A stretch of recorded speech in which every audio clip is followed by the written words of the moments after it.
the second part of Dailies today. I'm Sheriff Quadry. I'm Jimmy Disu. Good morning. We didn't hear that well. It didn't come Uh, out well. how did it sound? Very distant. Okay. Testing. One. I'm Jimmy Disu. Good morning. Sound better. I think so.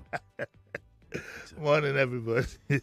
Yes, please. You can watch us on Facebook and on YouTube. Nigeria Info 99.3 is how you can watch. Let's begin.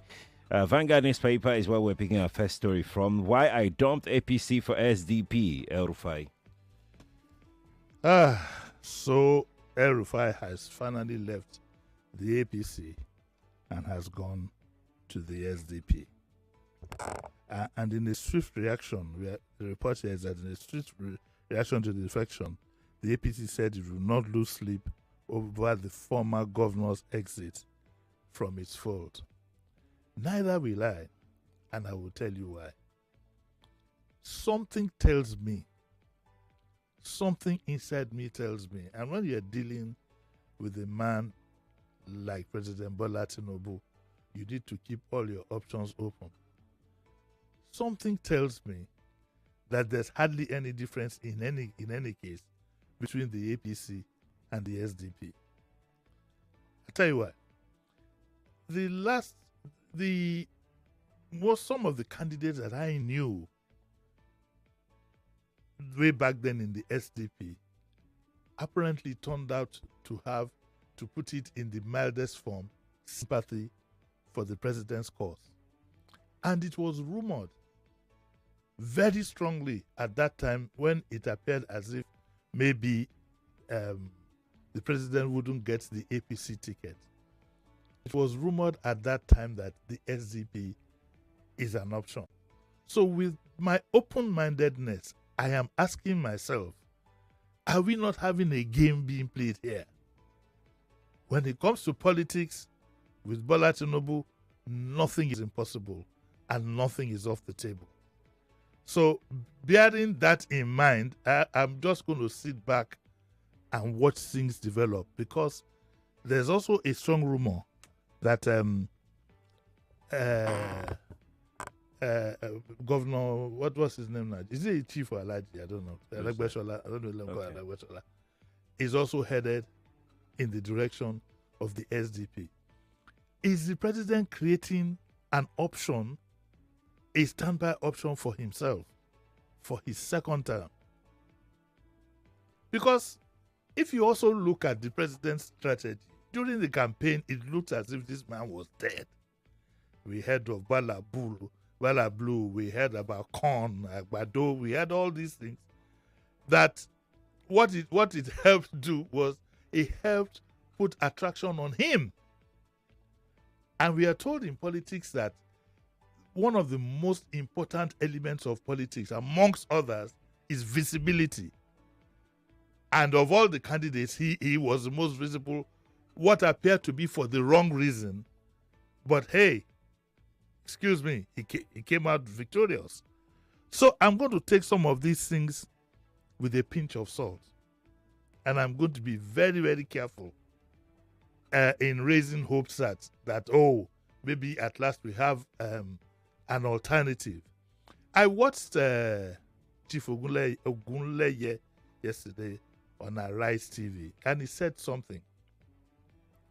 He said, whether you like Bola Tinubu or not, none of the contenders, none, can beat him at this game. I heard him say that some years back, and I've heard him say it again. Will history repeat itself? Only God knows. But anyway, in reaction, the APC have said they won't lose any sleep if El Rufai goes to the APC. And this is what Baba Pate, the APC secretary of Kaduna State, said. He said, our party, now listen carefully, they haven't done, they're nowhere near primaries or anything, but he is saying now that our party is focused on delivering the state to President Bola Tinubu. Okay? And Governor Ubasani in 2027. They said they're unperturbed. Saliu Lukman, who is the vice chairman of the APC Northwest, said he has expected a bit of patience on the part of the governor, and most of those reacting are saying that it doesn't mean much to them. I'm going to take this with a bit of care. I read somewhere online early this morning that, is Atiku considering going to the SDP because the PDP is in complete fragments. The party is almost confined to history across the board. Even in Lagos State, I don't think there's any existent PDP for now. Remember, as things sort up, everybody will start their alignments over again. So that's the story we have this morning. El-Rufai says he has joined the SDP, but that's my personal view. I take it with. I won't be for those who think that is a way to topple, to spoil things for President Bola Tinubu in 2027.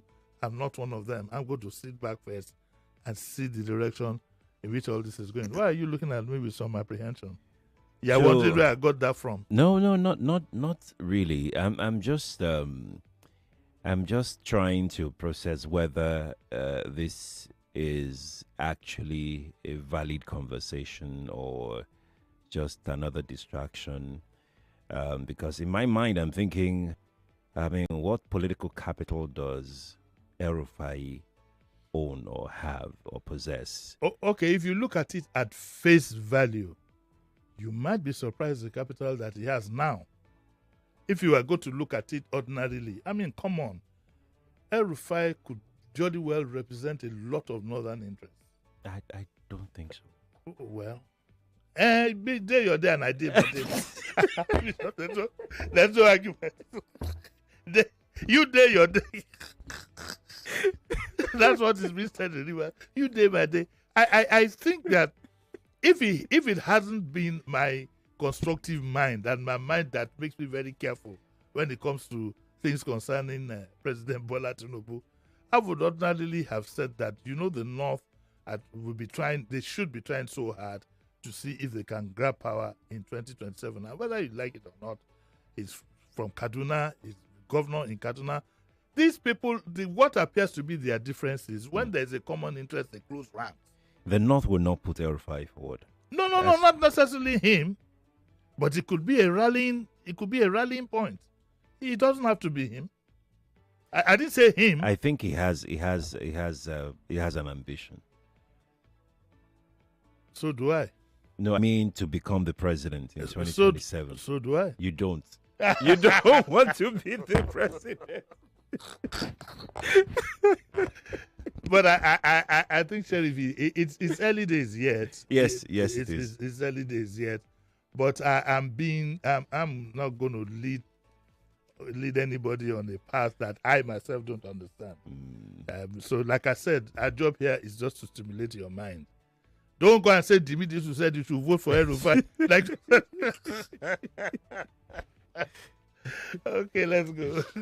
Before we move away from it, looking at how, because I know that people are still moving, things around on the board. We don't know who is who or who is where right now. Forget about the movement that we're seeing. We still do not know. We can't know anything for certain right now. These early days. Yeah, but looking at the gladiators, the non-gladiators that we've always known, who can strongly contest in 2027 against Bola Tinubu?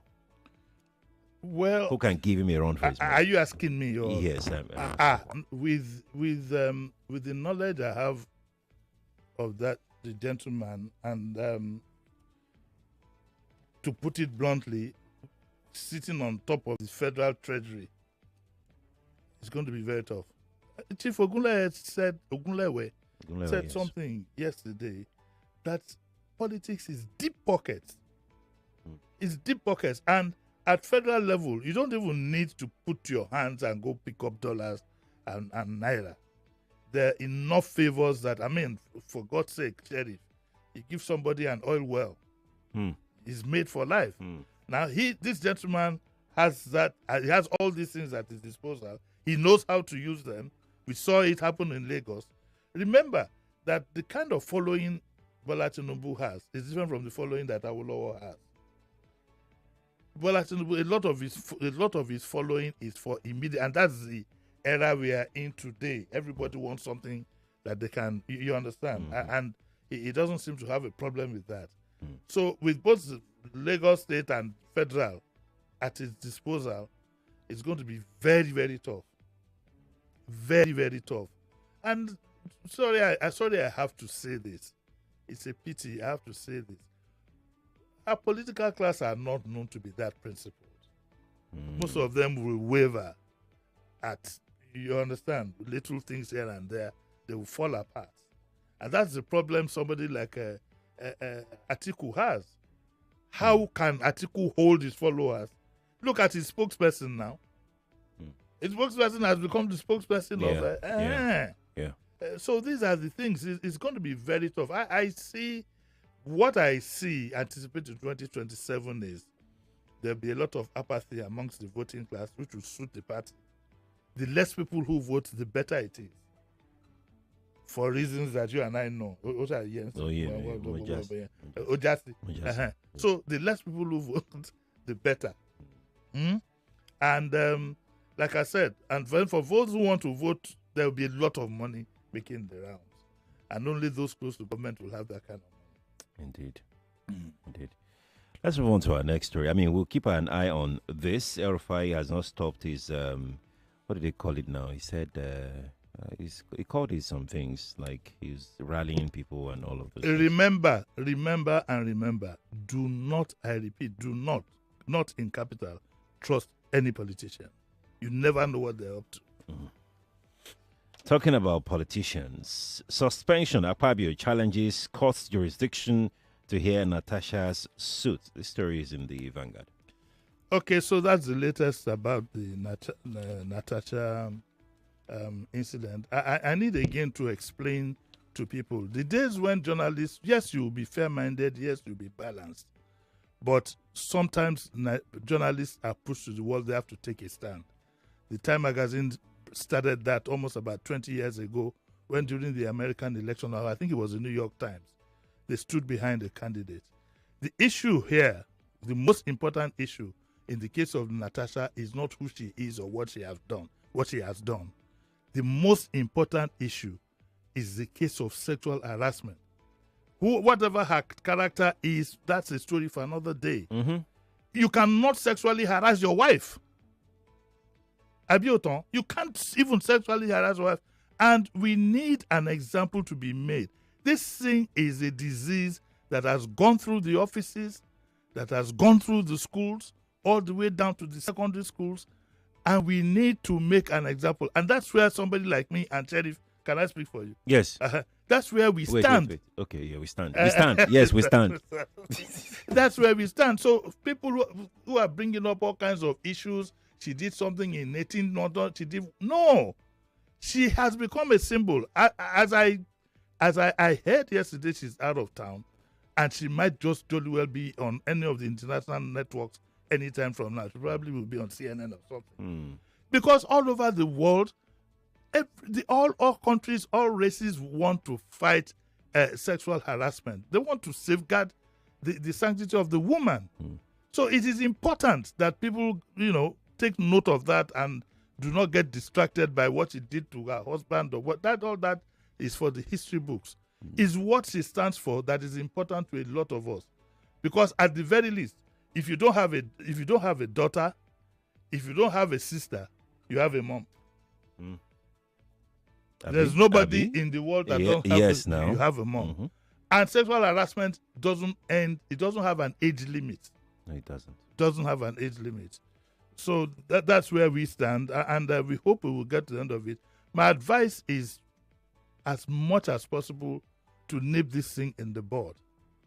Whatever it will take to make her happy and say that, okay, otherwise, this thing is going to get blown up. By the time she goes on the international network, we don't want people carrying placards in New York, carrying placards at the World Health Conference or whatever, talking about our Senate president. It's not good for our image. Hmm. So that's where that's the crux of the matter. It's This not is at all. very important for one to explain, because I've seen a lot of propaganda now.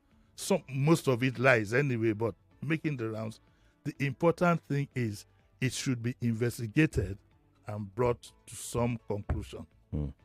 It's a very long comment from Emmanuel Balogun on Facebook. Says, no matter which side you support in Natasha Akpoti versus Godswill Akpabio's case, some actions taken by the Nigerian Senate in this matter should concern you as a citizen. Why is it that any senator who dares to expose wrongdoings, whether it's budget padding, inflated salaries and allowances, or even sexual harassment, end up getting suspended without any thorough and dispassionate investigation? Shouldn't Nigerians, whose mandates these lawmakers are exercising, have the right to know the truth?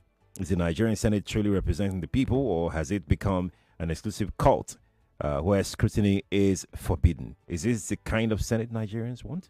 Well, if the Senate is not careful, they will be robbed in debt with this case. Trust me.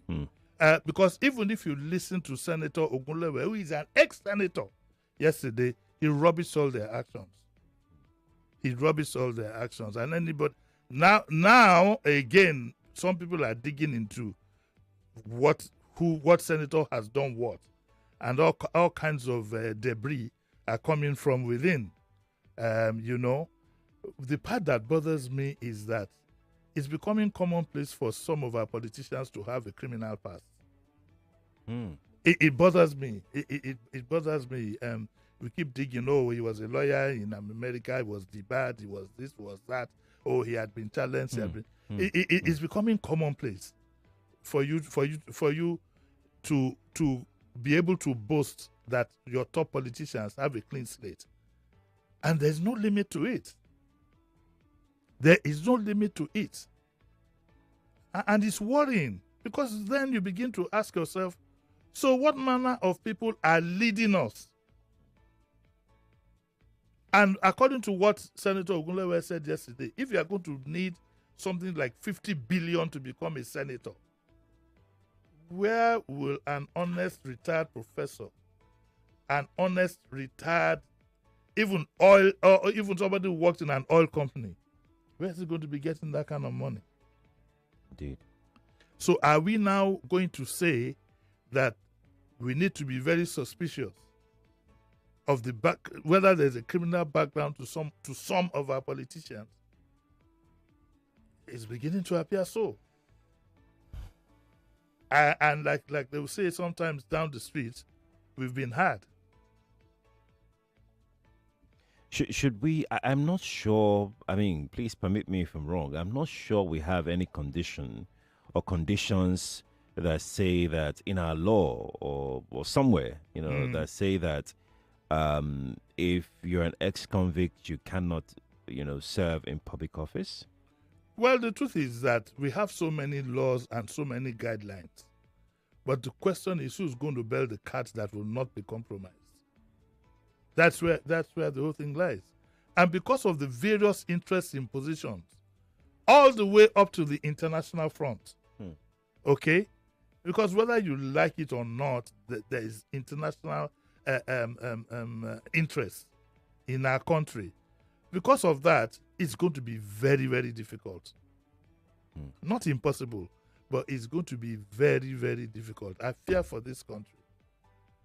Because at every point, Sheriff, you hear of an appointment today, the next thing you will hear is, he's been found guilty in so and so, misappropriated 10 billion, misappropriated 50 billion, was debarred, was this, was that.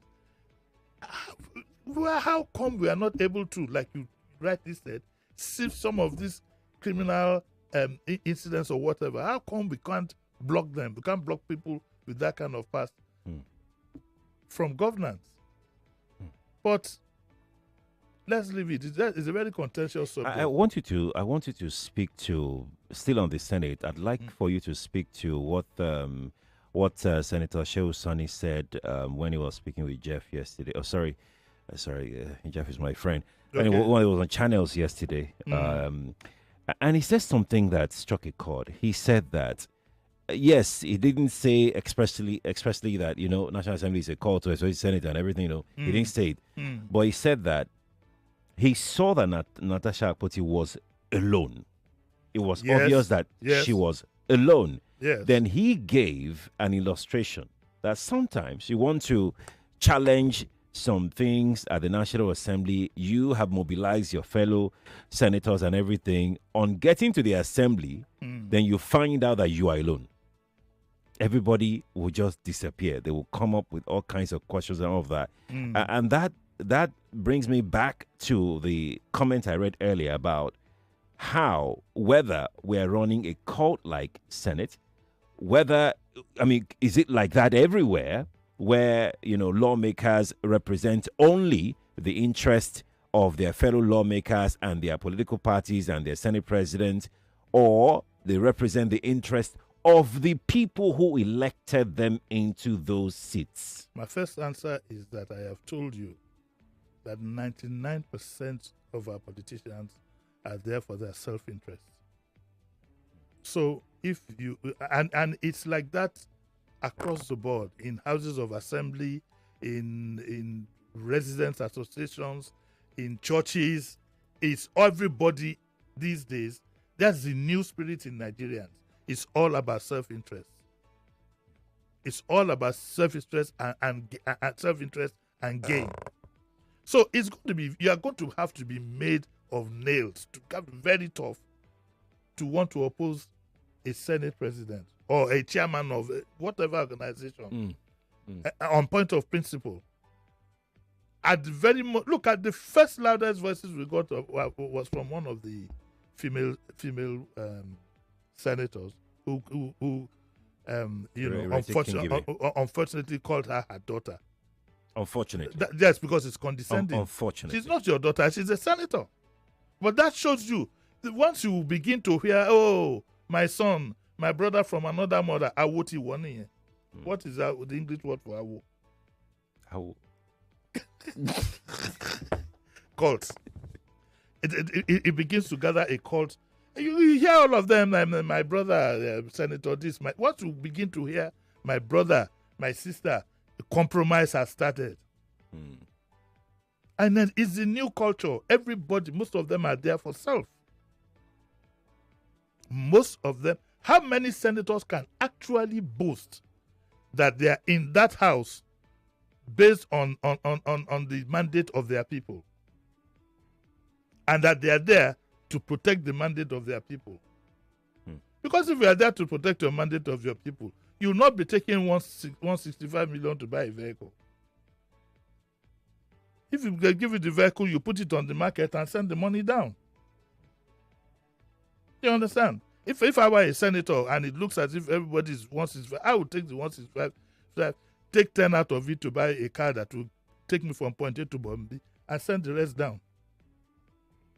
That, well, this is what it is. Make good use of it.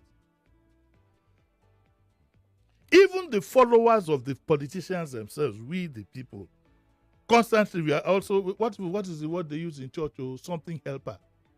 Destiny helper. Destiny helper. Mm-hmm. Once a man becomes a politician, what you want in house, what you want, he becomes a destiny helper. So it's where we are as a people, and nothing is likely to change. That's unfortunate. But I want you to be my destiny. You mean the other way around?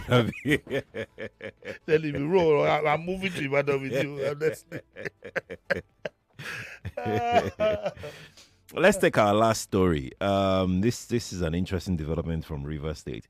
Rivers crisis, APC factions at war over threat to impeach Fubara. Unless God intervenes, Fubara is gone. That's all. There's nothing else to analyze about this. Unless God intervenes. They called a meeting, and I don't know if I think it's supposed to be for today, but those guys are going to draw blood. And again, it's about self-interest. It's about self-interest. And I think Fubara should watch his deputy very well to make sure that he's not having some nocturnal meetings at the dead of night. But I think Fubara is dead. He's gone. He's gone, which is unfortunate, which could also have a ripple effect But we don't have time to look at that today. Yeah, because I was going to ask for that ripple effect, actually. Especially the Ijo factor has to be handled very well. But politicians know how to find a way around that. All they need to do, the Wike group, is if they impeach him, make an arrangement with his deputy, and go and bring another Ijo man to come and take his place. That's what happened during June 12th. When Chief Shenekon, same exact stuff. If Nigeria, there are so many templates to go by, and self-interest will always take over. Indeed. Let's leave it here for this morning. Yes, sir. What's coming up at 9? I'm going to talk to one or two people about this new shift, and then also we're going to be looking at the House of Assembly in Lagos. There's a new development that's going on. Okay. There was a meeting up till last night. Everybody's getting restless. It is said that Obasa hasn't heeded the agreement to resign. So we're going to look at all those issues by 9 o'clock. You think there was an agreement, or there is an agreement? I think there was an unspoken agreement. He has decided to be a very strong man. Oh. So it's going to be very interesting to look. Okay, all right. That should be fun. That's coming up at 9 o'clock on Daily Digest. Lagos, thank you for being a part of Dailies today for today's Tuesday. We'll hand you back now to Kofi Bartels to wrap up on the morning crossfire. Stay here, please.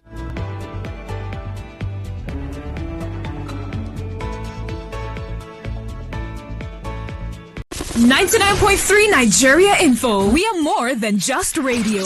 Subscribe to our YouTube channel at Nigeria Info FM. Check us out on Facebook at Nigeria Info 99.3. Follow us on Twitter at Nigeria Info FM and on Instagram at Nigeria Info FM Lagos for live updates as it happens. 99.3 Nigeria Info. Let's talk.